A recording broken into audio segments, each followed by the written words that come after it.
สูงใหญ่มือไผเหล่าสร้างทั่วทุกเส้นทางไผสร้างไผเฮ็ดถนนนั่งนอนสำบายผู้บ่ไผนอทุกทนกรำแดดกรำฝนแบกคนนั้นแม่นผู้ใดข้าวนี้คำนี้ไผ่ที่ปลูกข้าวหูบางหรือเปล่าว่าข้าวนั้นมาจากไสเสื้อผ้าสดสวยแฟชั่นที่ทันสมัยสวยที่คนใส่คนเฮ็ดบ่มีไผชมหมู่เฮาคือผู้อยู่เบื้องหลังคือผู้สรรสร้างผู้คนอื่นได้สุขสมอยากเพื่อแรงงานมีส่วนสร้างสรรค์สังค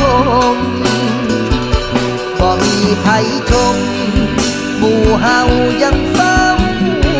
ภูมิใจ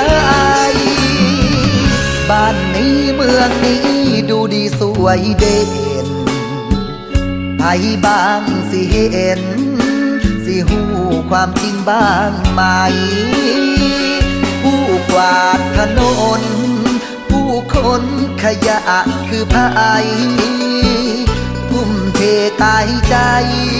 มอบความสุขให้มวลชน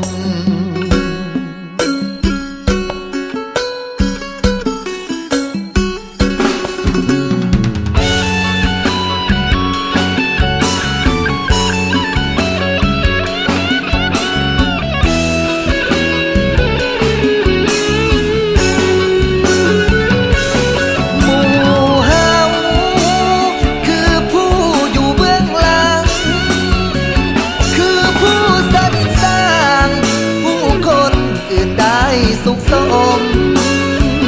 อยากเพื่อแรงงานมีส่วนสร้างสรรค์สังคมบ่มีไผชมหมู่เฮายังเฝ้าภูมิใจบ้านนี้เมืองนี้ดูดีสวยเด่นไผบ้างสิเห็นสิหูความจริงบ้างไหมผู้กวาดถนนผู้คนขยะคือไผทุ่มเทกายใจมอบความสุขให้มวลชนทุ่มเทกายใจมอบความสุขให้มวล